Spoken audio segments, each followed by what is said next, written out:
tremendous love. Pagmamahal na higit pa sa ordinaryong pagmamahal. Mahirap yung may inihingi sa Diyos, pero hindi kagad sinasagot. Mayroon ka bang panalangin na hindi naman sinasagot? Mayroon ka bang kahilingan na hindi naman binibigay? Kuminsan parang nakakainip, nakakapikon, minsan nakawawalan ka ng pananampalataya. Halos mawalan ka ng pananampalataya. The woman here is not praying for herself. Hindi man niya pinagdarasal ang sarili niya. Ang may sakit ang kanyang anak. She was taken by a demon. Noong unang panahon po, dahil walang doktor, wala namang medicine, wala namang siyensya, kuminsan may sakit. Pwedeng masakit yung tiyan, pwedeng hindi makahinga, pwedeng may cancer, o masakit yung katawan, o mayroong psychological problems. Yung generic na title doon she is taken by a demon. May pumasok na demonyo sa kanya kasi they could not explain the pain, the difficulty, and suffering. But the woman has tremendous love for her daughter.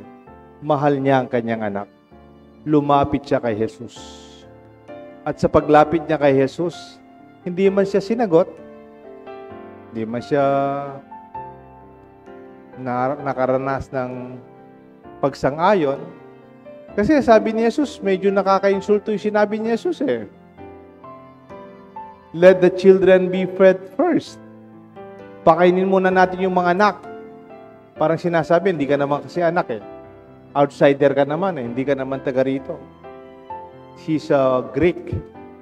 When you are a Greek, you're outside Israel. You are pagans ang tawag. They are non-believers. Hindi nila kaano-ano. You don't belong to us. She's Syrophoenician. Sometimes they call her a Canaanite woman. Hindi kasama sa listahan. Hindi ka naman kamag-anak. Hindi ka naman anak ng Diyos. Parang ganun. Let the children be fed first. Ang sakit nun, parang naghihingi ka tapos sabi, hindi ka naman nakasama sa listahan kayabe, you're not part of this. Ito pa yung mas masakit. She was not only rejected, she was also insulted. Hindi lang po siya tinurn down, na-insulto pa siya. Nang sinabi, you don't throw the food of the children to the dogs. Hindi mo naman binibigay yung pagkain ng mga bata sa mga aso. Ang sakit po noon. Hindi lang outsider, kasama, parang binaba pa lalo ang kanyang kalagayan. But look at that tremendous love of the woman. Look at her humility. Look at her faith. Kung ako siguro, may pride din ako. Pag narinig ko siguro yon, di wag. Wag na lang. Ayoko na. Hanap na lang akong iba. Natutulong sa anak ko. When you are insulted, sometimes, we cannot bear it. We cannot accept it. Out of pride, of course, naman. Pero alam nyo, what really attracted Jesus to this woman's, it is her faith. I call it her tremendous love for her daughter. Hindi naman siya nandun para sa kanyang sarili. Nandun siya para sa kanyang anak. Kuminsan yung iba, di ba, sa ibang simbahan, meron pa nga, nakaluhod, magmula doon hanggang dito. Nagsasakripisyo para sa mga mahal nila sa buhay na pinagdarasal. Kuminsan tayong mga Katoliko, lalo Kapampangan, meron tayong panata.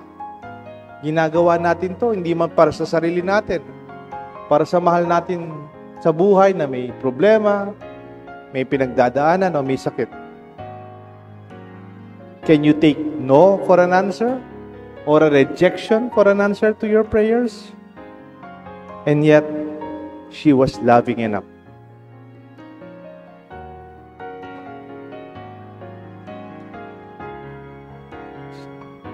Parang sa kanyang kahirapan, wala man siyang pinagmamalaki. Tayong mga Kapampangan, meron tayong expression ng mga mahirap. Halimbawa, makisabi ko pong mayap. Ang salitang makisabing mayap, hindi naman pang mayaman yan. Hindi naman ginagamit ng mga matatagumpay na tao dyan. Makisabi ko pong mayap. Pwede puso pa ng anak ko. Magpakumbaba. Akmulan mo yung sarili mong kamarinayan. You swallow your own pride. Accept the truth of your faith. Accept the truth of your own need and situation. The boldness of the love of the woman for her daughter is tremendous love. Lord, even the dogs eat the scraps that fall from the table of their masters, from their children. Kahit naman po yung nahuhulog na mga mumog galing sa mga bata, nakikinabang naman po yung mga aso. Parang nabigla si Jesus sa pagmamahal. Kaya nga po, ang ating misa ngayon ay naging milagro dahil sa pagmamahal ng ina sa kanyang anak, which is tremendous. Sa kanyang kababaang kalooban para matanggap niya kahit nakakaya ang pangangailangan niyang ang anak niya ay makabawi sa kanyang sakit. At ang kanyang pananampalataya, that was the real reason she approached Jesus. Do you have tremendous faith? Do you have tremendous love? Meron ka bang tunay na pagmamahal na hindi sumusuko? O pananampalataya na napakalalim kahit may pagsubok, hindi ka aatras? This is the faith of the woman. This is her humility. And this is her tremendous love. The Father, the Son, and the Holy Spirit. Amen.